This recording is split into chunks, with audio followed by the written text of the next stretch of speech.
की इस प्रेस वार्ता में हमारे जितने पत्रकार साथी हैं उनका मैं स्वागत करते हुए इस प्रेस वार्ता को आगे बढ़ा रहा हूँ।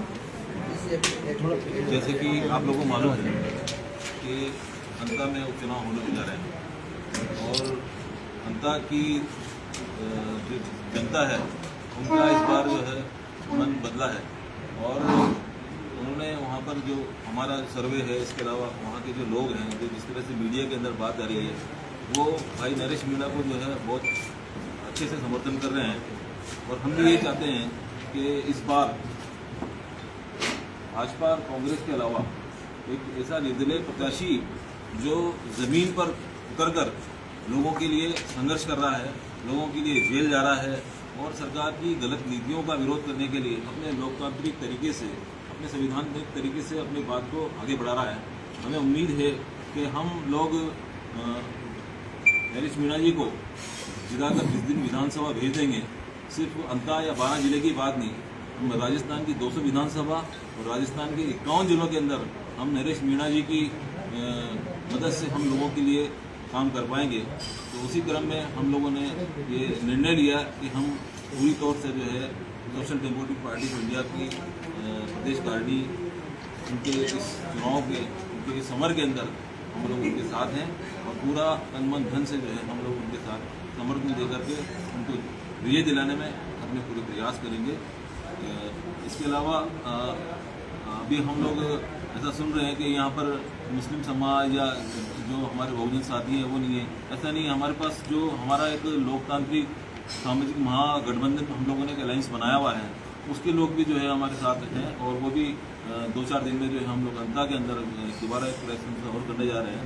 दूसरे हमारे जो सामाजिक और लोग हैं उनके साथ भी जो हम लोग निरंतर बातचीत करके हम इस चुनाव को जो है बहुत मजबूत स्थिति में हम देख रहे हैं। नरेश मीणा जी हमारे समर्थित प्रत्याशी हैं और हमें विश्वास है कि जनता की भावनाओं पर खरा उतरेंगे। इसके साथ साथ ही मतदाता हैं उनके अंदर भी जो उनको लेकर के आत्मविश्वास है।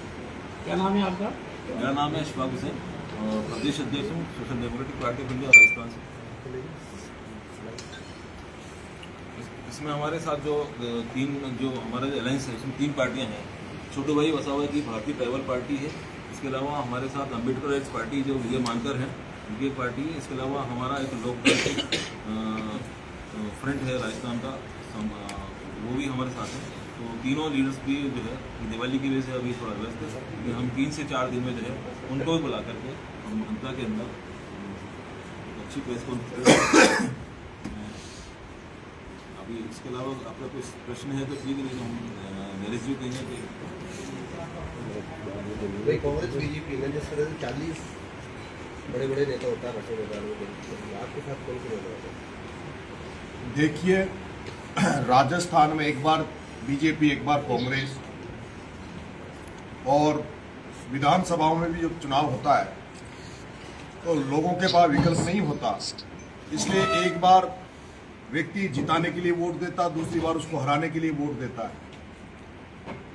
राजस्थान में तीसरा विकल्प कोई बनकर नहीं आया है। अभी उपचुनाव है, मैं तीसरा विकल्प के रूप में अंता के उपचुनाव में उतरा हूं और मैंने उन तमाम लोगों से समर्थन मांगा है, उन तमाम पार्टियों, तमाम नेताओं से समर्थन मांगा था जो लोग कांग्रेस और बीजेपी से इतर अलग सोचकर राजस्थान की जनता की सेवा करना चाहते हैं, राजस्थान की जनता के लिए लड़ाई लड़ना चाहते हैं, किसान, दलित, पिछड़े, शोषितों की लड़ाई लड़ना चाहते हैं। ऐसे में मुझे आज एचडीपीआई ने जो समर्थन दिया है, मैं उसके लिए एचडीपीआई पूरे परिवार को, इनकी पार्टी को, प्रदेश अध्यक्ष जी को आभार व्यक्त करता हूं। और जैसा कि इन्होंने आपको बताया, इनका अलायंस है बीटीपी से, भारतीय ट्राइबल पार्टी जो वसावा जी की है, इनका अलायंस अम्बेडकर पार्टी से जो बाबा साहब भीमराव अम्बेडकर के अनुयायी जो चलाते हैं। इसी तरह से मैंने और भी संगठनों से मांगा है, मदद मांगी है। आपने देखा होगा समाजवादी पार्टी के अतुल प्रधान जी भी मेरी रैली में आए। आपने देखा होगा राजेंद्र जी गुडा जो राजस्थान में 3 बार निर्दलीय एमएलए रहे, 2 बार मंत्री रहे, वो भी हमारे साथ हैं। और जैसे जैसे चुनाव आगे बढ़ेगा वो सारे लोग जो बीजेपी कांग्रेस से ऊब चुके हैं, इनकी डर्रे की जो राजनीति है उससे ऊब चुके हैं, वो सारे लोग नरेश मीणा को मदद करने अंता की धरती पे आएंगे। हनुमान बेनीवाल समर्थन करेंगे? उनसे मेरी बात हुई थी और उन्होंने कहा भी है कि जो व्यक्ति कांग्रेस बीजेपी को हराएगा, जो भी व्यक्ति कांग्रेस बीजेपी को हराएगा उसके हनुमान बेनीवाल मदद करेंगे। तो मैं उम्मीद करता हूं कि हनुमान जी भी हमारी मदद करेंगे।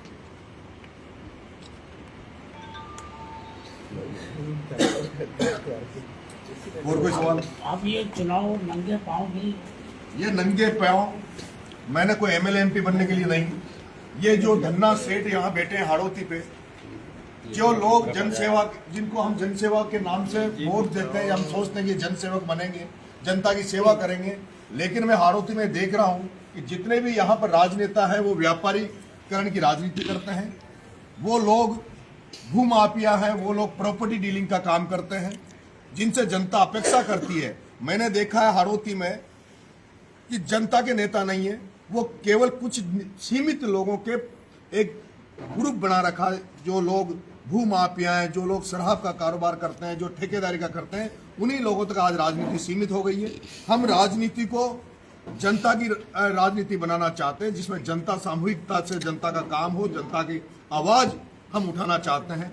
मैंने इंकलाब का नारे के साथ में आगे बढ़ रहा हूं। भगत सिंह का चोला मैंने ओढ़ा है, उस भगत सिंह का जिसने आजाद भारत को धर्मनिरपेक्ष के रूप में देखा था, उस भगत सिंह ने जिसने समाजवाद का नारा दिया था, उसी भगत सिंह के सपनों को पूरा करने के लिए, भगत सिंह की सोच को घर घर तक पहुंचाने के लिए हमने इंकलाब के साथ इस चुनावी समर में हम उतरे हैं। इंकलाब का मतलब होता है परिवर्तन का, बदलाव।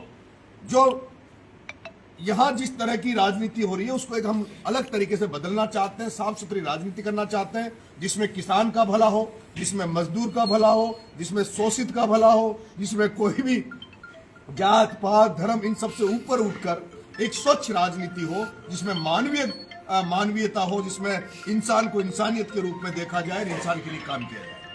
चुनावी मुद्दा क्या रहेगा? चुनावी मुद्दा मेरा मेन एक सबसे बड़ा मेरा मुद्दा है भ्रष्टाचार के खिलाफ लड़ाई लड़ना। नरेश मीणा अगर विधायक बनता है तो यहाँ जो सरकारी दफ्तरों में जो भ्रष्टाचार है, जहां कहीं भी भ्रष्टाचार होगा उसके खिलाफ तीखे तेवरों के साथ उसके खिलाफ मोर्चा खोलूंगा। जो व्यक्ति, जो अधिकारी कर्मचारी अंता की धरती पर जो ईमानदार होगा, जो कर्मचारी अधिकारी ईमानदारी से नौकरी करेंगे, उनका हम सम्मान करेंगे, उनकी इज्जत बढ़ाएंगे। और जो कर्मचारी अधिकारी भ्रष्ट होगा उसके साथ हम ऐसा वो करेंगे जो वो कभी भी अंता की धरती में नरेश मीणा के एमएलए बनने के बाद कोई भी भ्रष्ट अधिकारी कर्मचारी नौकरी नहीं कर पाएगा।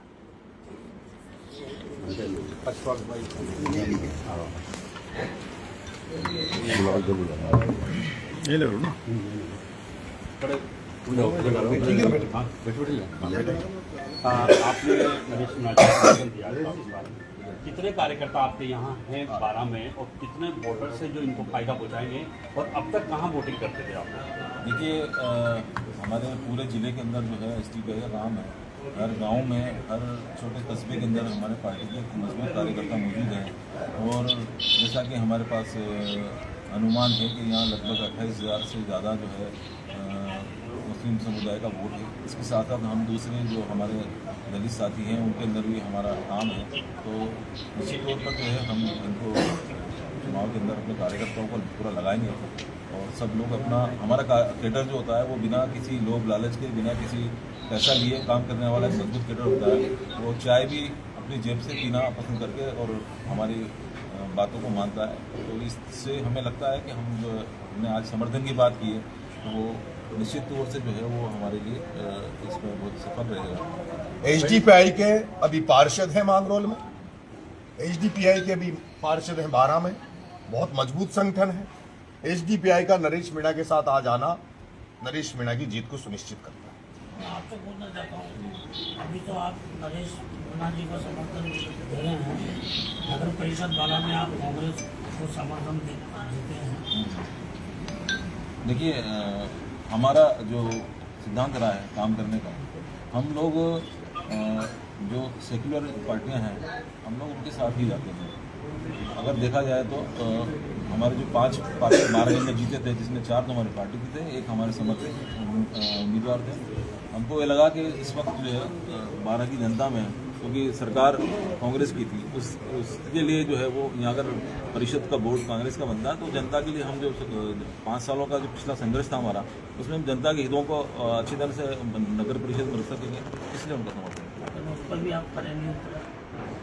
नहीं, इसमें खड़े उतरने में क्या हमारा समर्थन था, लेकिन हमको जो आशाएं थी वो हमारे साथ वैसा व्यवहार नहीं हुआ। उस तरह का जो चुनाव के टाइम जो हमें कमिटमेंट किए गए थे, जब हम लोग बोर्ड में समर्थन कर रहे थे, वैसा नहीं आज हमारे क्षेत्र में या दूसरी जो हमारे कच्ची बस्तियां जहाँ हैं वहाँ जाकर देखिए कितनी व्यवस्था है। आपका परिचय?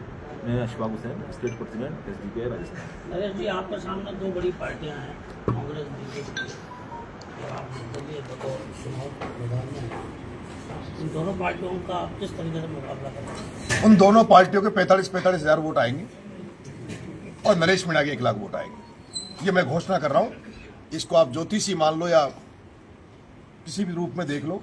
दोनों पार्टियों के बीजेपी कांग्रेस के वोट आएंगे 45-45 हज़ार और नरेश मीणा के 1 लाख वोट आएंगे। 40 तो नेता आ रहे हैं। 40 तो नेता और 45 वो जो 40 जो नेता हैं उन पर अकेला नरेश मीणा भारी पड़ेगा। वो नरेश मीणा को अभिमन्यु बनाना चाहते हैं, लेकिन ये अभिमन्यु वर्तमान का अभिमन्यु जो चक्रव्यूह तोड़कर और दोनों पार्टियों को दूर कर और इस अंता की धरती पर जनता ने जिस तरह का मन बनाया है परिवर्तन और बदलाव का, उससे लग रहा है कि रिकॉर्ड वोटों से नरेश मीणा चुनाव जीतेगा। आपका स्टार प्रचारक कौन है? ये तो 40 मेरे स्टार प्रचारक बैठे ना, वो तमाम लोग स्टार प्रचारक है। मेरा यहाँ के अंता की जनता मेरा स्टार प्रचारक है, जो कांग्रेस बीजेपी के जो रूढ़िवादी ढर्रे की जो राजनीति कर रहे हैं, जो कई बार जिनको मौका दे दिया यहाँ के लोगों ने, और उनको मौका देने के बाद भी उन्होंने केवल जनता को लूटने का काम किया। प्रमोद जैन भाया के हालात आप सब पूरा राजस्थान देश जान रहा है। खाया रे खाया, खूब खाया। अभी भी 300 करोड़ का कल एक घोटाला नया आया जिसमें 300 करोड़ का वो एक माइंस को खा गए। आए दिन अभी तक जो राजनीति हो रही है, लोगों को मरवाने की राजनीति होती है, लोगों की हत्याएं करवाने की राजनीति होती है, गुंडा राज स्थापित है 12 में। जो लोग जिनकी दम पर चुनाव जीतते हैं उनका सबसे ज्यादा शोषण किया जाता है। और मैंने कहा ना कि राजनीति का व्यापारीकरण कर दिया, राजनीति का व्यापारीकरण कर दिया। उस व्यापारीकरण की सोच के लोगों को हटाकर और ऐसी सोच स्थापित करना चाहते हैं जिसमें आम जन का भलाई का काम हो। ठीक है, थैंक यू सर। हमारे आपका मोबाइल नंबर क्या है? हमारे 9414 प्रदेश महासचिव मागरोल से बिलोंग करते हैं। 9414 वो मागरोल के बारे में भी, वहाँ की जनता के बारे में भी इनका रुझान क्या है? खड़े हो। अच्छा, 666 क्या नाम है साहब आपका? मेरा नदी क्या पद है आपके पास? मेरे पास नगर इसमें प्रदेश महासचिव की जिम्मेदारी है, डेमोक्रेटिक पार्टी ऑफ इंडिया। आप लोगों ने अभी नरेश मीणा जी को समर्थन दिया है। अंता विधानसभा क्षेत्र में कितने मतदाता हैं, कितने कार्यकर्ता हैं आपके? अंता विधानसभा में हमारे अच्छे खासे मतदाता हैं, क्योंकि हम यहाँ लगातार पिछले 12-13 साल से हर चुनाव के अंदर पार्टिसिपेट करते आ रहे हैं। लोकल बॉडी इलेक्शन के अंदर हम नहीं थे, लेकिन उसके अलावा जितने भी ये नगर परिषद के, नगर पालिका के जितने भी इलेक्शन हुए हैं इस 12 जिले के अंदर, अंता में, मांगरोल में और 12 के अंदर, तीनों जगह पर हमने पार्टिसिपेट किया और जनता का बहुत अच्छा सहयोग हमें मिला भी है। मांगरोल के अंदर जब पिछली बार नगर पालिका का इलेक्शन हुआ था उसमें हमारे 3 पार्षद जीत करके आए थे, जिसमें हमारे vice chairman Kaushal Parveen social democratic party of India के 2 पार्षद वहाँ पर थे।